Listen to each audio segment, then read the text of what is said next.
दुल्हन के रूप में प्रिया आज बहुत खूबसूरत लग रही थी। ससुराल में बहुत ही सुंदर ढंग से उसका स्वागत किया गया। सबका प्यार पाकर मानो प्रिया धन्य हो गई।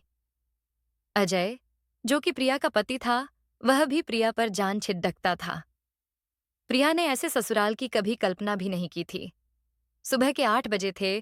प्रिया दर्पण के सामने अपने बाल संवार रही थी। तभी अजय वहां आ गया। तुम्हारे इन घने बालों में मैं इस कदर खो गया हूं कि आज ऑफिस जाने का दिल नहीं करता। अच्छा, तो अपने बॉस से क्या कहोगे? कह दूंगा कि वाइफ की तबीयत खराब है। कोई जरूरत नहीं है, चुपचाप ऑफिस जाओ। मैं तुम्हारा लंच बॉक्स लेकर आती हूँ। कहकर प्रिया किचन में चली गई। थोड़ी देर बाद अजय के हाथों में डब्बा देते हुए बोली, शाम को आते समय कुछ सामान लेते आना। मैंने लिस्ट बना दी है। जैसी आपकी आज्ञा। कहकर अजय मुस्कुराते हुए ऑफिस चला गया। प्रिया की ननद राधिका, जो 12वीं कक्षा में पढ़ती थी और 17 साल की थी, भागकर प्रिया के पास आई और बोली, भाभी, मैं आज स्कूल के लिए लेट हो जाऊंगी। मेरे जूते नहीं मिल रहे, जल्दी से ढूंढ कर दे दो। ठीक है, तुम नाश्ता करो, मैं तुम्हारे जूते ढूंढती हूँ। नाश्ते की टेबल पर दूध का गिलास देखकर राधिका फिर चिल्लाने लगी, भाभी, मुझे दूध पसंद नहीं है। कितनी बार आपसे कहा है, मुझे जूस दे दो। ठीक है बाबा, मैं तुम्हारे लिए जूस लेकर आती हूँ। कहकर प्रिया दूसरे गिलास में जूस लेकर आई। तभी उसकी सासू माँ सरला, जो 55 साल की थीं, वहां आ गईं और राधिका को डांटते हुए बोलीं, इतनी बड्डी हो गई हो, फिर भी अपना सामान खुद नहीं ढूंढ सकती, और नाश्ते में भी ढेरों फरमाइशें हैं तुम्हारी। फिर थोड़ा रुक कर बोली, बहू अभी नई नई आई है, इतना काम कराओगी तो बेचारी थक जाएगी। राधिका मुंह बनाकर जूस पीने लगी और प्रिया अपनी सास के लिए नाश्ता लगाने लगी। तभी राधिका हंसते हुए बोली, अरे भाभी, माँ नाश्ते में फल और दूध लेती हैं, आलू के पराठे नहीं। फिर प्रिया ने सास के लिए दूसरा नाश्ता लगा दिया। सरला मुस्कुराते हुए नाश्ता करने लगी। प्रिया के मन को बहुत सुकून मिल रहा था, क्योंकि बाकी सासों की तरह प्रिया की सास नहीं थी, जो बहू की एक गलती पर 100 डांट लगाती हों। बल्कि उनकी सास तो गलती होने पर भी प्यार से समझाती थीं। नहा धोकर मंदिर में पूजा करने के बाद प्रिया अपनी सासू माँ के पांव छूना कभी नहीं भूलती थी, और सासू माँ बड्ढे प्यार से उसे आशीर्वाद देती थीं, जल्दी से भगवान तेरी गोद भर दे।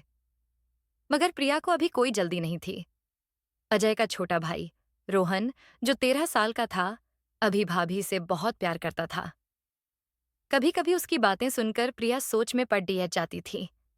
एक दिन प्रिया ने अपने देवर रोहन के लिए सैंडविच बनाया तो रोहन के मुंह से गलती से निकल गया, भाभी, आप भी बिल्कुल भाभी की तरह सैंडविच बनाते हो। प्रिया ने पूछा, भाभी? वह तो मैं ही हूं, फिर तुम किस भाभी की बात कर रहे हो? तभी प्रिया की सास वहां आ गईं और बोलीं, अरे, मेरी बहन की बहू है ना, ये उसी की बात कर रहा है। और रोहन को घूरने वाली नजरों से देखने लगीं। फिर प्रिया की तरफ देखते हुए बोलीं, बहू, सैंडविच मुझे भी खिलाना। जी मम्मी जी। कहकर प्रिया सैंडविच बनाने लगी। इसी प्रकार दिन बीतने लगे। प्रिया ने सुना था कि ससुराल में सबका दिल जीतने के लिए बहू को सबके ताने सुनने पड़ जाते हैं, लेकिन यहां तो सब उसे पलकों पर बिठाकर रखते थे। अजय तो प्रिया को इतना प्यार करता था, जिसकी प्रिया ने कभी अपेक्षा भी नहीं की थी। अजय का प्यार देखकर तो प्रिया निहाल हो गई थी। प्रिया की शादी 2023 में मंदिर में हुई थी। बस 2-4 लोग ही शादी में शामिल हुए थे। उसे ऐसा लगा जैसे उसके सारे ख्वाब अधूरे रह गए। उसने भी बाकी लड़कियों की तरह अपने सारे सपने सजा रखे थे कि कैसे राजकुमार की तरह उसका दूल्हा घोड़ी पर चढ़कर आएगा और धूमधाम से उसकी शादी होगी। लेकिन ऐसा कुछ भी नहीं हुआ और बहुत सादे ढंग से उसकी शादी हुई। प्रिया को ऐसा लगा कि उसके सारे सपने टूट गए। वह इस तरह से शादी बिल्कुल भी नहीं करना चाहती थी, लेकिन यहाँ सबका प्यार पाकर वह इस कसक को भूल चुकी थी। अब प्रिया भी अपने परिवार के हर सदस्य की परवाह करती थी, सबकी पसंद नापसंद का ख्याल रखती।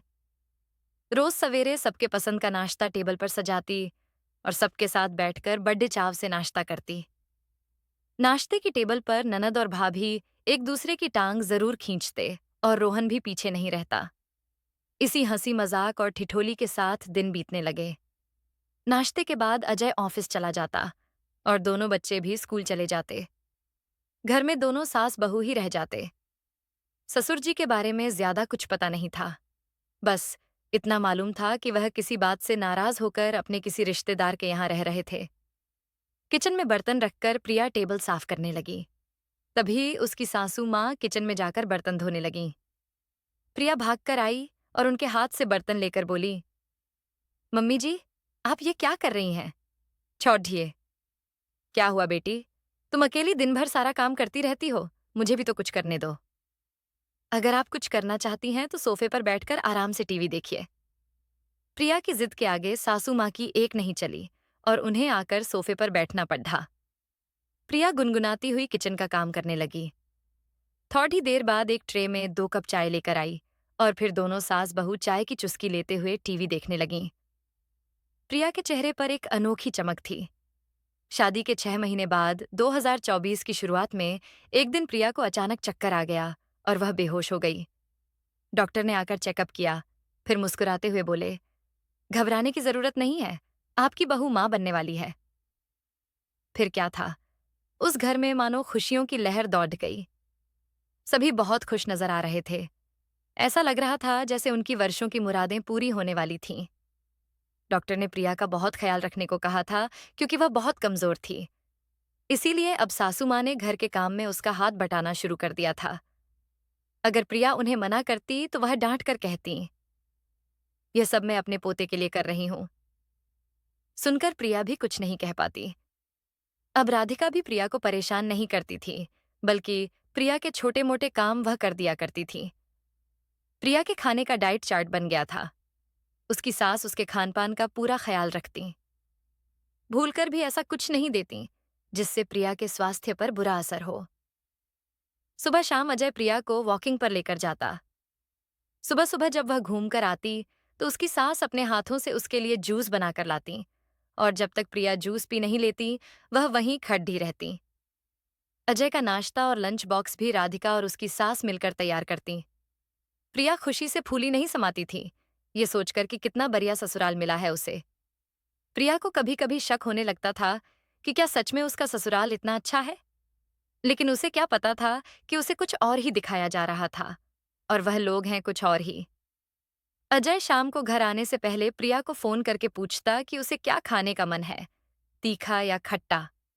फिर प्रिया हंसते हुए कहती कि उसे खट्टा खाने का मन है। अब खट्टे में क्या ले? कुछ सोचकर अजय ने गोलगप्पे पैक करवा लिए। इसी तरह वह रोज कुछ न कुछ लेकर आता। प्रिया का देवर रोहन भी उसके लिए कुछ न कुछ लाता रहता था और राधिका की तो बात ही निराली थी। उसने तो अभी से खिलौने इकट्ठे करने शुरू कर दिए थे। अक्सर वह कुछ नया लेकर आती और प्रिया के कमरे में सजाकर रख देती। उसने दीवार पर एक अच्छा सा फोटो लगा रखा था जिसमें एक गोल मटोल छोटा सा बालक था। जब वह तस्वीर को दीवार पर सजा रही थी तो भाभी से बोली, देखो भाभी, मेरा भतीजा भी ऐसा ही आएगा, बिल्कुल गोल मटोल। प्रिया कुछ बोली नहीं, मगर उसका चेहरा सुर्ख लाल हो गया था।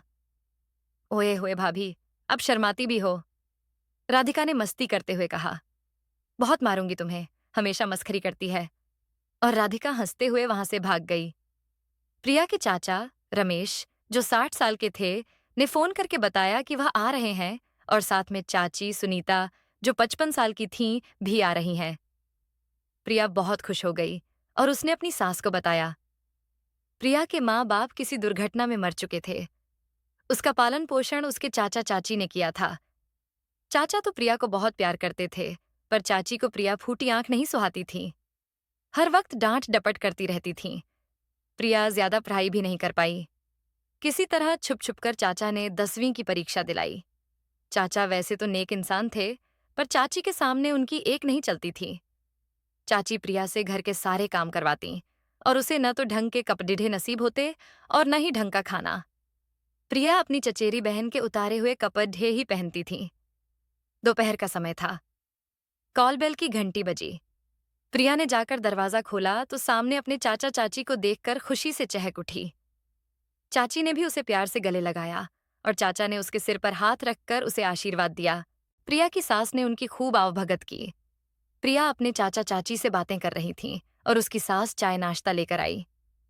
चाची तो बहुत खुश नजर आ रही थी, मगर चाचा बहुत चिंतित दिख रहे थे। प्रिया ने पूछना चाहा तो चाचा मुस्कुराते हुए कुछ और बातें करने लगे। प्रिया समझ नहीं पाई कि आखिर क्या बात है। चाचा जी तो मुझे बहुत प्यार करते हैं, फिर वह आज मुझे खुश देखकर भी इतने चिंतित क्यों हैं? प्रिया सोच में पड़ी डीडीएच गई। तभी अजय भी ऑफिस से आ गया। अजय से मिलकर चाचा चाची वापस चले गए।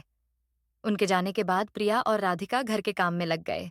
तभी अजय आकर बोला, आज डिनर हम दोनों बाहर कर रहे हैं, सिर्फ हम दोनों। प्रिया ने पूछा, हाँ? नहीं, अगर जाना है तो सभी साथ में चल लेंगे। तभी पीछे से माँ भी आ गईं और कहने लगीं, मैंने ही अजय को कहा है। अजय दिन भर ऑफिस में व्यस्त रहता है और तुम किचन में, इसीलिए मैं चाहती हूँ कि तुम दोनों बाहर घूमने जाओ। प्रिया अब कुछ नहीं कह पाई। थोड़ी देर बाद प्रिया और अजय खुशी खुशी कार में बैठकर चल दिए। प्रिया का 9वां महीना चला चुका था। अब उसे चलने फिरने में काफी परेशानी हो रही थी। उसके पैरों में सूजन हो गई थी। उसकी सास ने पैरों की मालिश कर दी, जिससे उसे बहुत अच्छा लगा। आज सुबह से ही प्रिया के पेट में थोड़ा थोड़ा दर्द हो रहा था, लेकिन उसने ध्यान नहीं दिया। दोपहर के बाद दर्द बहुत तेज हो गया। प्रिया दर्द से टर्डी छिपने लगी, तो उसकी सास ने अजय को ऑफिस से बुलवा लिया और सभी अस्पताल पहुंचे। स्ट्रेचर पर प्रिया को लेकर डॉक्टर जब ऑपरेशन थिएटर में जा रहे थे, तभी प्रिया की सास ने पूछा, डॉक्टर साहब, चिंता की तो कोई बात नहीं है ना? डॉक्टर ने बताया, प्रिया की हालत ठीक नहीं है, ऑपरेशन करना पड़ेगा। माँ या बच्चा, किसी एक को ही बचा सकते हैं। तभी अजय ने झट से कहा, डॉक्टर साहब, आप पहले बच्चे को बचाइए। ठीक है, मैं पूरी कोशिश करूंगा। प्रिया को थोड़ा थोड़ा होश था और वह दर्द से कराह रही थी। लेकिन जब उसने अजय की बातें सुनी, तो उसे ऐसा लगा मानो किसी ने गर्म सीसा उसके कानों में डाल दिया हो, और वह तड़प उठी और बेहोश हो गई। डॉक्टर जब ऑपरेशन थिएटर से बाहर आए, तो अजय और उसकी माँ दौड़कर डॉक्टर के पास आए और बोले, डॉक्टर साहब, क्या हुआ?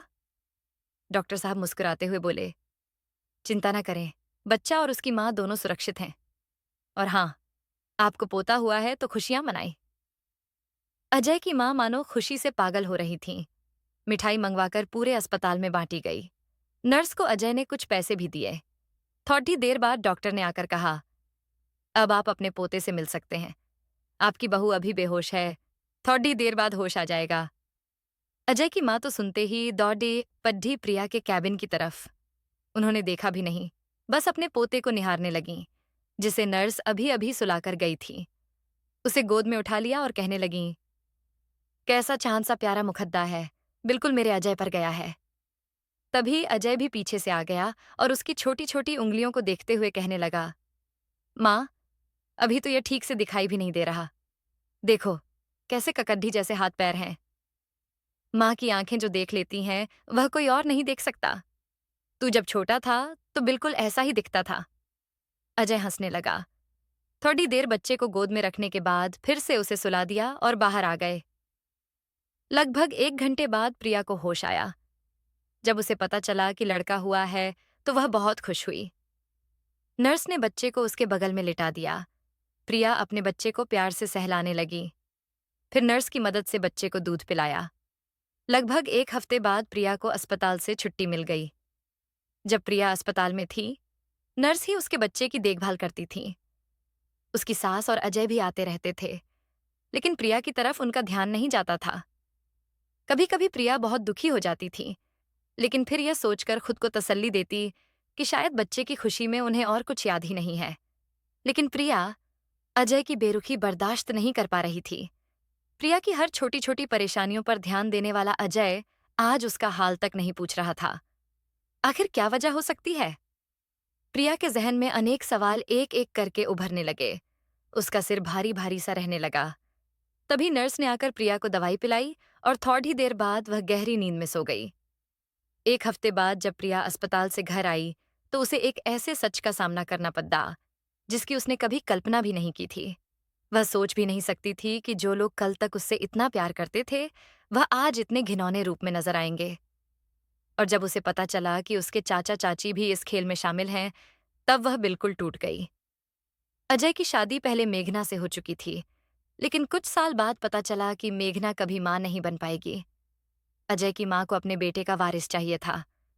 अजय एक तरफ अपनी पत्नी से बहुत प्यार करता था, तो दूसरी तरफ वह अपनी मां की इच्छा भी पूरी करना चाहता था। तभी उसे प्रिया के बारे में पता चला और उनके चाचा चाची से सारी बातें बताकर शादी के लिए राजी किया। बदले में अजय ने प्रिया की चाची को बहुत बड़ी रकम भी दी। सबने मिलकर यह तय किया कि शादी के बाद प्रिया अपना बच्चा मेघना को दे देगी। मगर प्रिया को यह कैसे मंजूर होता? वह अपने जिगर के टुकड़े को कैसे किसी और की गोद में सौंप सकती थी? लेकिन शायद कुदरत को यही मंजूर था। प्रिया के आने के दूसरे दिन ही मेघना आ गई और आते ही उसने बच्चे को गोद में उठा लिया। तुम्हारी हिम्मत कैसे हुई मेरे बच्चे को छूने की? प्रिया तड्डिच उठी। तभी अजय वहां आ गया और प्रिया को डांटते हुए कहने लगा, यह तुम्हारा बच्चा नहीं है, बल्कि मेरा बच्चा है, और आज से इस बच्चे की मां मेघना है। नहीं, मैंने जन्म दिया है इस बच्चे को। मैं इसे अपने से अलग नहीं होने दूंगी। और प्रिया अपने बच्चे को पकड़ डाकर बिलख बिलख कर रोने लगी। अजय ने प्रिया की गोद से जबरदस्ती उस बच्चे को लेकर मेघना को दे दिया। प्रिया ने अजय के पांव कसकर पकड़ लिए और कहने लगी, जब तक मुझे मेरा बच्चा नहीं मिलेगा, मैं तुम्हारा पांव नहीं छोड़ दूंगी। अजय ने प्रिया को पैर से कसकर ठोकर मारी। प्रिया दीवार से टकरा गई और अजय मेघना और बच्चे को लेकर अपने कमरे में चला गया। प्रिया रोती रही, सुबकती रही, पर किसी ने उसकी चीख नहीं सुनी। उसकी छाती से दूध बह रहा था और कलेजा फट रहा था और आंखों में आंसू भी बहे जा रहे थे। थोड़ी देर बाद उसकी सास कमरे में आई और साथ में अजय भी था। सास ने प्रिया को समझाते हुए कहा, देखो, जो हो रहा है, हम उसे बदल नहीं सकते। बच्चे पर अब तुम्हारा कोई हक नहीं है। नहीं, ऐसा मत कहो माँ, प्रिया ने मिन्नतें करते हुए कहा, मुझे मेरा बच्चा दे दो। तब अजय ने उससे कहा कि वह जब तक चाहे इस घर में रह सकती है, लेकिन बच्चे से दूर रहना है और घर का सारा काम करना पड़ेगा। प्रिया हर शर्त मानने को तैयार थी क्योंकि वह अपने बच्चे से दूर नहीं जाना चाहती थी। इसीलिए वह एक नौकरानी की तरह घर के सारे काम करती। घर के सभी सदस्य, जिनसे प्रिया ने बस प्यार ही पाया था, आज उनका बदला हुआ रूप प्रिया सहन नहीं कर पा रही थी। नौकरों से भी बुरा व्यवहार प्रिया के साथ हो रहा था, लेकिन बच्चे को पाने की आस में प्रिया यह सब बर्दाश्त करती रहती। जब मुन्ना रोता, तो प्रिया तड़झप उठती और दौड़कर अजय के कमरे तक जाती। मगर अजय उसे देख दरवाजा बंद कर लेता और प्रिया वहीं खड्डी बच्चे के चुप होने का इंतजार करती। एक दिन बच्चे का रोना प्रिया से बर्दाश्त नहीं हुआ, तो वह मेघना के पांव पकड़कर गिद्द गिद्दाने लगी। मेरा बच्चा भूखा है, उसे मेरी जरूरत है। लेकिन मेघना को उस पर दया नहीं आई और उसने प्रिया को घसीटकर कमरे से बाहर धकेल दिया। मेघना यह भी भूल चुकी थी कि बच्चे के लिए माँ का दूध ही अमृत होता है। मुन्ने को डब्बे का दूध पिलाकर वह संतुष्ट थी। उसे बच्चे का माँ के लिए तड़पना दिखाई नहीं देता था, और दिखाई देता भी तो कैसे? उसने अपनी कोख से बच्चे को जन्म दिया होता तो शायद उसके दर्द को समझ पाती। प्रिया अपने बच्चे को पाने के लिए कुछ भी करने को तैयार थी, लेकिन प्रिया जानती थी कि चाहकर भी वह इन लोगों का कुछ नहीं बिगाड़ पाएगी। ये लोग बड्ढे लोग थे, कानून को भी अपने सामने गूंगा बना देते थे। प्रिया भला अकेली उन लोगों से कैसे लड़ियाच पाती? लेकिन प्रिया को अपने आप पर यकीन था और उसे ऐसा लगता था कि अगर वह पूरे दिल से बच्चे को पाने की कोशिश करेगी, तो ईश्वर उसकी मदद जरूर करेंगे। और सच में, जब हम सिद्ध मन से किसी चीज की कामना करते हैं, तो ईश्वर को भी मजबूर होकर मदद करनी पड़ जाती है। एक दिन प्रिया मंदिर से वापस घर आ रही थी, तो रास्ते में उसे बचपन की सहेली अनीता मिल गई। दोनों एक दूसरे से मिलकर बहुत खुश हुए और बातों ही बातों में प्रिया को पता चला कि अनीता एक महिला सेवा संगठन चलाती है, जहां महिलाओं पर हो रहे अत्याचार के खिलाफ आवाज उठाई जाती है और उन्हें न्याय दिलाया जाता है। क्या तुम्हारी संस्था मेरी मदद करेगी? अचानक प्रिया कह उठी। तुम्हें क्या हुआ है? अनीता ने पूछा, तो प्रिया की आंखों में आंसू छलक आए। अनीता उसकी हालत देखकर तड्डी चप उठी। तो प्रिया ने अनीता को सारी बातें बताईं। फिर अनीता ने प्रिया को अपना कार्ड दिया और कहने लगी, देखो प्रिया, जुर्म करने वाले तब तक जीतते रहते हैं जब तक हम खुद को हारा हुआ समझते हैं। जब हम उनके खिलाफ डटकर खड़े हो जाएंगे, तो उनकी हार अवश्य होगी। बस तुम्हें थोड़ी सी हिम्मत करनी होगी। प्रिया अगले दिन मिलने का वादा करके वापस घर लौट आई। आज उसे थोड़ी देर हो गई थी, इसीलिए डरते डरते उसने घर में कदम रखा। तभी सासू माँ ने डांट शुरू कर दी। देखो, नाश्ते के लिए सभी इंतजार कर रहे हैं और रानी साहिबा आराम से टहलते हुए आ रही हैं। अजय ने भी चिल्लाते हुए कहा, तुम्हारी तरह हम सब निकम्मे नहीं हैं। हमें ड्यूटी जाना होता है। जाओ, जल्दी नाश्ता लेकर आओ। प्रिया किचन में जाकर नाश्ता तैयार करने लगी, मगर उसका ध्यान अब अनीता की बातों पर था। उसे उम्मीद की एक किरण दिख गई थी। उसने मन ही मन में निश्चय कर लिया कि कल वह अनीता से जरूर मिलेगी। अगले दिन प्रिया सवेरे नहा धोकर तैयार हो गई। सबके लिए नाश्ता बनाया और फिर सासू माँ से आकर कहने लगी कि आज उसका एकादशी का व्रत है, इसीलिए मंदिर में थोड़ी देर हो जाएगी। बेमन से उसकी सास ने जाने की इजाजत दी। बड्डी मुश्किल से प्रिया घर से बाहर निकल पाई। थोड़ी दूर जाने के बाद प्रिया ने इधर उधर देखा, फिर टैक्सी पकड़ देकर अनीता के घर की तरफ चल पड़ी। कल उसे अनीता ने कुछ पैसे भी दिए थे ताकि आने जाने में परेशानी ना हो। अनीता के बताए पते पर प्रिया पहुंच गई। अनीता से मिलकर प्रिया ने सारी बातें उसे विस्तार से बताईं। प्रिया की सारी बातें सुनने के बाद अनीता ने आश्वासन दिया कि वह उसकी पूरी मदद करेगी और उसका बच्चा उसे वापस दिलाएगी। जाते समय अनीता ने प्रिया को एक मोबाइल दिया और कहने लगी, अब तुम्हें आने की जरूरत नहीं है। फोन पर मैं तुमसे बात कर लिया करूंगी। बस इसे सबकी नजरों से बचाकर रखना। थोड़ी देर बाद प्रिया घर आ गई। अब प्रिया अनीता से बातचीत करती रहती थी। कभी कभी अनीता मंदिर में प्रिया से मिलने आया करती थी। एक दिन अनीता प्रिया के साथ थाने गई और एफआईआर दर्ज कराया। फिर अगले दिन पुलिस वाले के साथ आधम की। अजय और उसकी मां ने तो कल्पना भी नहीं की थी कि ऐसा भी कुछ हो सकता है। पुलिस वाले भी मजबूर थे, क्योंकि उस महिला संस्था के खिलाफ वह कुछ नहीं कर सकते थे। पुलिस अजय को गिरफ्तार करने लगी तो अजय की मां पुलिस वाले से मिन्नतें करने लगी कि वह उसे छोड़ डीएच दे, लेकिन कोई फायदा नहीं हुआ और अजय को जाना पड़ा। अनीता ने पहले से ही एक अच्छे वकील से बात कर ली थी और उसने प्रिया को भी बता दिया था कि परेशान होने की जरूरत नहीं है। सबके जाने के बाद प्रिया की सास और मेघना प्रिया पर मानो टूट पड़ी। लात घूंसों से प्रिया का बुरा हाल हो गया था। उसका देवर रोहन आया और दोनों को डांटते हुए कहने लगा, तुम लोग अपनी तरफ से इस केस को और कमजोर बना रहे हो। फिर उसने दोनों को समझाया तो प्रिया को अधमरा छोड़ दी एच दोनों वहां से चली गईं। प्रिया रोती हुई अनीता को फोन पर सारी बातें बताती है तो अनीता उसका हौसला बढ़ाती है और कहती है कि वह इन सब का सामना करे। कोर्ट में जज के सामने दोनों वकीलों की बहस होती है। अजय ने वकील के पीछे पैसा तो पानी की तरह बहाया, यहाँ तक कि उसने डीएनए टेस्ट करने वाले डॉक्टर को भी खरीद लिया था।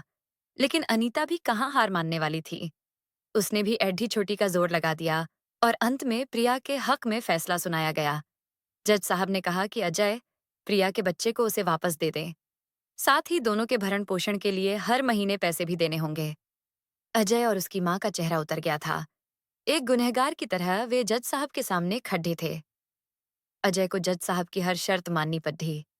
जज साहब के सामने ही बच्चे को मेघना से लेकर प्रिया की गोद में रख दिया। प्रिया बहुत खुश थी। उसे ऐसा लग रहा था मानो उसकी कोई कीमती चीज जो खो गई थी आज मिल गई। उसने अनीता के प्रति आभार व्यक्त करते हुए कहा, तुमने मेरे लिए जो किया है उसके बदले न तो मैं कुछ दे पाऊंगी और न ही मैं तुम्हारे इस एहसान का बदला चुका पाऊंगी। अनीता ने प्रिया को समझाते हुए कहा, यह सब तुम्हारी हिम्मत के कारण ही हो पाया है। अगर तुम खुद को नहीं बदलती तो यह संभव ही नहीं होता। सच ही तो कहा अनीता ने। प्रिया ने अपने बच्चे को पाने के लिए जिस तरह खुद को बदल लिया और जिस तरह हिम्मत दिखाई वह सचमुच काबिले तारीफ थी। अपने हक के लिए हर इंसान को बदलना चाहिए। प्रिया के इसी बदलाव के कारण आज उसका बच्चा मिल गया था और वह बहुत ही ज्यादा खुश थी। आशा करती हूँ आपको हमारी कहानी अच्छी लगी होगी। अगर आपको हमारी कहानी अच्छी लगी तो वीडियो को लाइक और शेयर करें, चैनल को सब्सक्राइब करें। वीडियो देखने के लिए आपका धन्यवाद।